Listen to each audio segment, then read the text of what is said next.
Jimmy Carter had some advice for the president over the weekend. Listen to Jimmy Carter. Does the president ask you for advice? Do you have that kind of relationship? Does he call you? Unfortunately, the answer is no.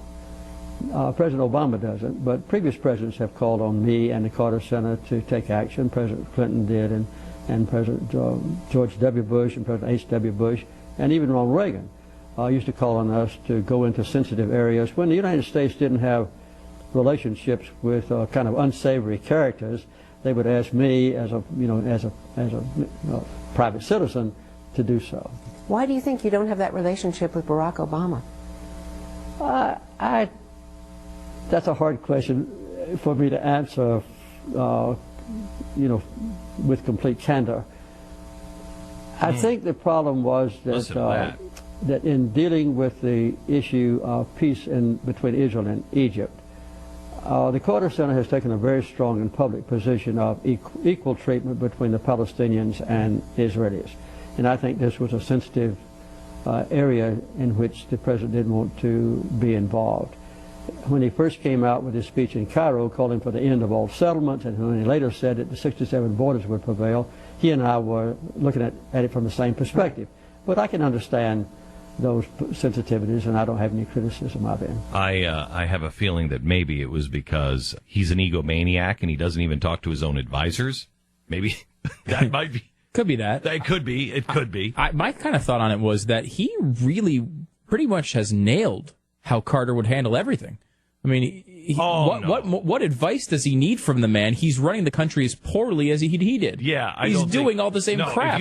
Because I think if you call Jimmy Carter, it might actually get better. Yeah, that's true. I don't think he's running it as well as Jimmy Carter. I think he's much finer in that department than Jimmy Carter was. I mean, why do I need Jimmy Carter's advice? I'm wrecking this perfectly fine by myself.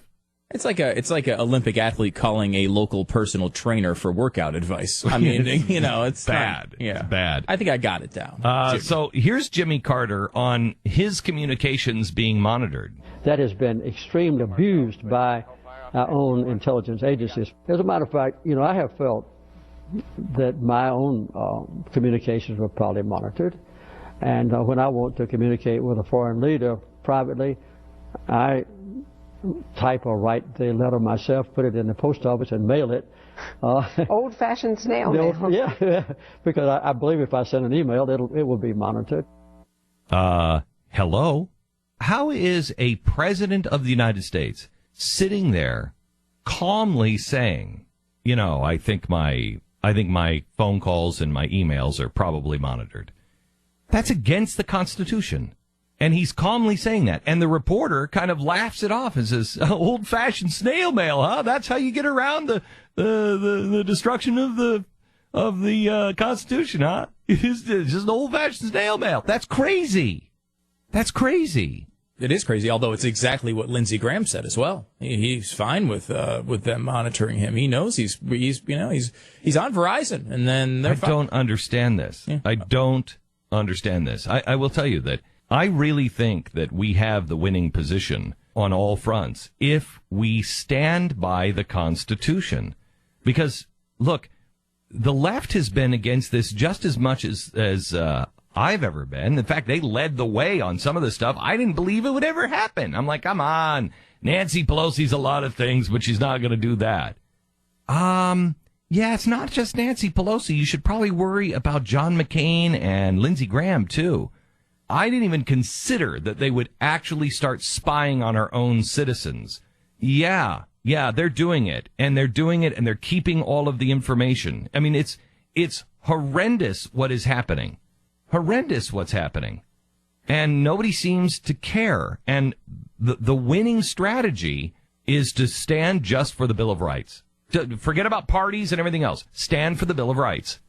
Hey, don't we all agree that you have a right to be with the people that you want to assemble with? If you want to go to Friends of Abe or you want to go to Occupy Wall Street, if you're plotting the overthrow of the government with violent means and everything else, well, then that's something else. If you're thinking about making bombs, that's something else. But if you want to get together and you want to protest or petition your government, You have a right to assemble with whoever you want. And I mean that for Occupy Wall Street. You don't just round those people up, and you don't round up the Tea Party people. You don't spy on them, either side.